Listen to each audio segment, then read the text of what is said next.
एक बात तो समझ आ गई है। हमें यहाँ अगर कामयाब होना है तो गांव वालों के तौर तरीकों से ही चलना होगा। उन्हें जो भी समझाना है उन्हीं की भाषा में समझाना होगा।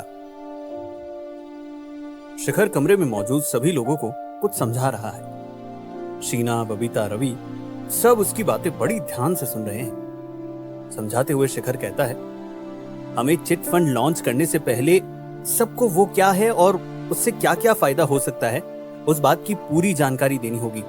ये करने के लिए सबसे सही तरीका रहेगा एक उद्घाटन समारोह रखना, जहां गांव के सभी लोग बुलाए जाएं। शीना बीच में सवाल करते हुए कहती है, ऐसा कोई समारोह आयोजित करने के लिए हमें एक हॉल या मैदान की जरूरत है। वो सब हम यहाँ कैसे करेंगे? गांव में पहले ही कोई हमें पसंद नहीं करता। ऐसे में हम सब ये सब यहाँ अकेले कैसे करेंगे? शिखर कहता है, हमें ये अकेले नहीं करना होगा। मेरी सुलोचना ताई से बात हो गई है और उन्होंने मुझे बताया कि गांव में अगर सरपंच के बाद कोई कुछ करने के काबिल है तो वो है रजत, जो यहाँ की सबसे बड़ी चावल के मिल का मालिक है। और गांव के बीचों बीच जो रामलीला मैदान है वो भी उनका है और कुछ पैसे देने पर वो हमारी मदद कर देंगे। अगले पल शिखर और बबीता गांव के सबसे आलीशान घर के कमरे में बैठे रजत का पिछले आधे घंटे से इंतजार कर रहे हैं। 10-15 मिनट और इंतजार करवाने के बाद आखिरकार रजत आता है। कई बार शिखर के मन में आया कि वो यहां से उठकर चला जाए, पर उसे बार बार ये बात रोक लेती है कि अगर उसका चिट फंड लॉन्च करने में इस गांव में कोई उसकी मदद कर सकता है तो वो रजत ही है।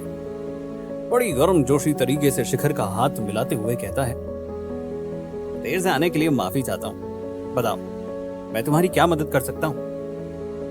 रजत बड़ी ही गंभीरता से शिखर का सारा प्लान सुनता है और कहता है, ये तो बहुत ही नेक काम करने जा रहे हो तुम। मैं तो कब से चाहता हूं कि इस गांव में भी एक अच्छा सा चिट फंड शुरू हो, ताकि लोगों को इतना कर्जा ना लेना पड़े। चलो आखिर कोई आ ही गया, देर आए दुरुस्त आए। रजत शिखर को आगे समारोह के आयोजन के बारे में समझाते हुए कहता है, तुम मेरे मैदान का इस्तेमाल कर सकते हो और मेरा तुम्हें यही सुझाव रहेगा कि तुम गांव के कुछ प्रमुख लोगों को मुख्य अतिथि के तौर पर बुलाओ। ये कहते हुए रजत अपने पास पड़े कागज पर कुछ नाम लिखकर शिखर को पकड़ा देता है।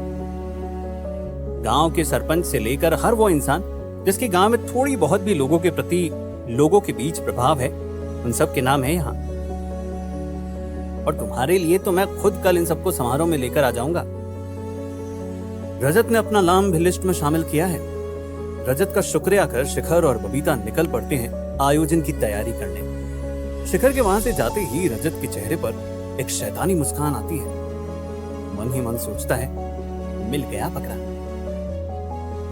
दूसरी ओर शिखर और टूली लोगों को आमंत्रित करने जैसे ही घर घर जाना शुरू करते हैं कि उन्हें यह साफ नजर आने लगता है कि इतनी आसानी से लोग इस समारोह में नहीं आने वाले। एक रामबाण है मेरे पास जिससे काम बन सकता है और कल के उद्घाटन में सब आने को तैयार भी हो जाएंगे, शिखर सबसे कहता है। रवि हैरान हो पूछता है, वो कैसे? शिखर चेहरे पर एक सादी सी मुस्कान लिए कहता है, जब मैं और चाचा उस झोपड़पट्टी में रहते थे तब चाचा को दुनिया में सबसे प्यारी एक ही चीज थी कि कोई हमें मुफ्त में कुछ दे दे। हमें भी यहाँ यही करना होगा। गांव वालों को निमंत्रण देने हम किसी तोहफे के साथ जाते हैं और बोलेंगे कल के उद्घाटन समारोह में आने पर उन्हें और भी मुफ्त चीजें मिलेंगी। बबीता माथे पर शिकन लिए पूछती है, मगर गांव वाले गुस्सा है हमसे, तो जो भी हुआ उसकी वजह से क्या वो हमारा कोई तोहफा लेने को तैयार होंगे? शिखर एक आश्वासन भरी आवाज के साथ कहता है, मुझे पूरा भरोसा है, अगर मुफ्त में मिल रहा है तो कोई गांव वाला मना नहीं करेगा। शीना भी आगे आते हुए कहती है, अभी हमारे पास और कोई रास्ता नहीं है, कोशिश तो कर ही सकते हैं एक बार। रवि भी हामी भरता है और कहता है, ठीक है, तो चारों अलग दिशा में जाते हैं और तोहफे के साथ निमंत्रण भी आते हैं। सबके मन में आशंका है, मगर जब बाहर निकल के वो चारों जैसे ही बात करना शुरू करते हैं, उनकी सारी चिंता और घबराहट मन से निकल जाती है, क्योंकि शिखर के कहे मुताबिक मुफ्त का तोहफा सुनते ही सब गांव वाले फौरन तैयार हो जाते हैं और निमंत्रण देकर सभी वापस घर लौट कल के समारोह के काम में लग जाते हैं, इसी सोच में कि कल गांव वाले अपने कहे मुताबिक आएंगे या नहीं। अगले दिन उद्घाटन समारोह की सारी तैयारियां खत्म हो चुकी है। शिखर और उसकी टोली को इंतजार है तो बस इस बात का कि गांव वाले कब आएंगे। शिखर मैदान पर बने मंच के पीछे से बार बार झांकते हुए देख रहा है कि कोई अब तक आया क्यों नहीं, और परेशान हो इधर से उधर किए जा रहा है। शिखर को ऐसे देख वहां बैठी सुलोचना ताई शिखर को पास बुलाते हुए कहती है, ये गांव थोड़े आलसी मिजाज का है, यहाँ सब लोग काम समय लगा के ही करते हैं। तुम सबने ही तो बताया कि कल गांव वाले उत्सुक थे यहाँ आने को लेकर, तो चिंता छोड़ो, शांत बैठो, सब जरूर आएंगे। कुछ तो बात है सुलोचना ताई की बातों में कि उनके कहे शब्दों ने शिखर की सारी चिंता बस एक ही पल में मिटा दी हो। और तभी पीछे से रवि चिल्लाते हुए कहता है, गांव वाले आना शुरू हो चुके हैं। शिखर भी भागते हुए ये देखता है और उसके चेहरे पर भी एक मुस्कान आती है। देखते ही देखते पूरा मैदान भर चुका है गांव वालों से। रजत भी वहां शिखर के पास आता है और कहता है, मैं वादे के मुताबिक यहाँ समारोह के मुख्य अतिथियों को भी ले आया हूं।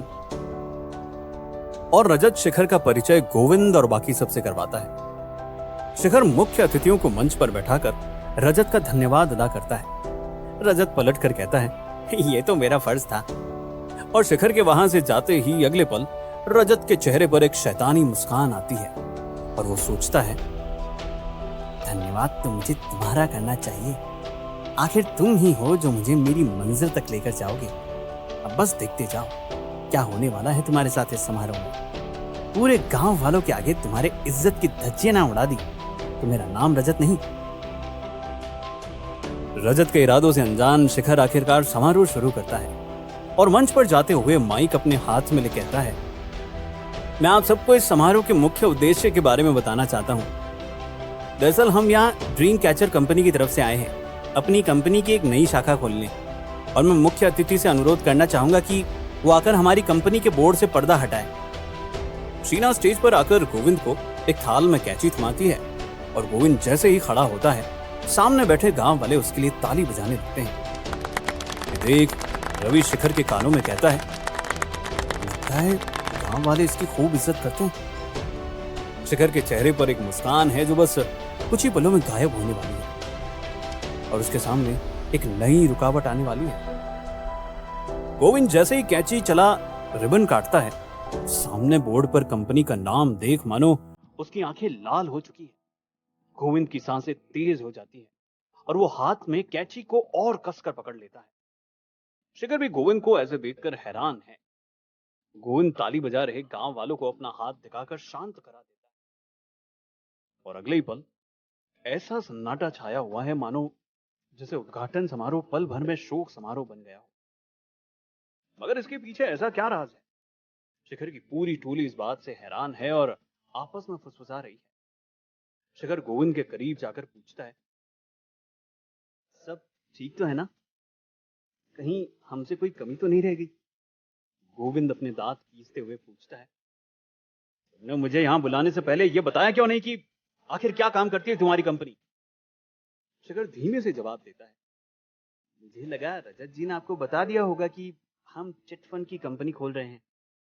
और गोविंद अपना आपा खोते हुए सीधा सामने लगे ड्रीम कैचर चिटफंड कंपनी के बोर्ड को तोड़ना शुरू कर देता है और बोर्ड को उतारते हुए नीचे फेंक देता है। शिखर अचरज में खड़ा ये देख रहा होता है और सोचता है, चाहकर भी कुछ नहीं कर सकता मैं। वैसे ही गांव वाले हमसे नाराज है और कुछ कहने पर अगर गोविंद से बात और बिगड़ गई तो सीधा वापस जाना पड़ेगा। मगर आखिर क्या राज है इसके पीछे? क्यों कर रहा है ये ऐसा? शिखर के इन सवालों का जवाब गोविंद अगले ही पल उसे देता है। गोविंद शिखर के करीब आकर एक झटके से शिखर के हाथ से माइक ले गांव वालों को कहता है, मुझे माफ करना मेरे भाइयों, मुझे धोखे से यहां बुलाया गया है। अगर मुझे पता होता कि ये चिट फंड कंपनी खोलना चाहते हैं तो मैं कभी नहीं आता। वही चिट फंड कंपनी जिसने पहले भी एक बार हम में से कुछ गांव वालों को लूटा है। हमें सपने दिखाए गए और फिर उन सपनों को तोड़कर हमारा सारा पैसा लेकर गायब हो गए। ये लोग इतने समय बाद फिर हमारे जख्म पर नमक छिड़कने आए हैं। इसलिए आप सब भी मेरे साथ इस समारोह का बहिष्कार कर वापस अपने अपने घर लौट चलो। माइक पटक गोविंद वहां से जाने लगता है। शिखर उसके पास जा उसे मनाने की बहुत कोशिश कर रहा है, मगर गोविंद अपने फैसले से टस से मस नहीं और शिखर के किसी बात का जवाब दिए बिना ही वहां से निकल जाता है। तभी शिखर को एक जानी पहचानी आवाज भी सुनाई देती है और वो मुड़कर देखता है तो आग में घी डालने का काम करते हुए सरपंच बचे गांव वालों को बताते हुए वहां से चलने को कहता है। देखते ही देखते सारे गांव वाले भी उसके पीछे वहां से निकल जाते हैं। शीना शिखर के पास आते हुए कहती है, किसी गांव वाले ने मुफ्त का तोहफा या उनके लिए बनाया खाना तक नहीं दिया, सब कुछ ऐसे ही छोड़कर चले गए। शिखर रवि की ओर मुड़ते हुए कहता है, सारे गांव वालों के घर जाकर माफी मांगते हुए तोहफा और खाना पहुंचाओ, मुझे किसी से कुछ जरूरी बात करनी है, बस 1 मिनट में आया। ये सब होता देख रजत भी मन ही मन मुस्कुरा रहा है कि आखिर उसका प्लान काम कर गया। तभी शिखर उसके सामने आ खड़ा होता है और उससे पूछता है, आपने गोविंद से पहले इस बारे में बात क्यों नहीं की थी और ना ही मुझे गोविंद और उसके साथ हुए धोखे के बारे में कुछ बताया। रजत अपनी जुबान संभालते हुए एक मुस्कान के साथ कहता है, वो क्या है ना, ये गोविंद वाली बात मेरे दिमाग से निकल गई थी। कसम से अगर मुझे पता होता कि ऐसा कुछ होगा तो मैं भला क्यों गोविंद को बुलाता। माफ करना, जो भी हुआ मेरी ही गलती है। इस बार तो मदद नहीं कर पाया, पर और किसी काम में मेरी मदद चाहिए तो जरूर बताना।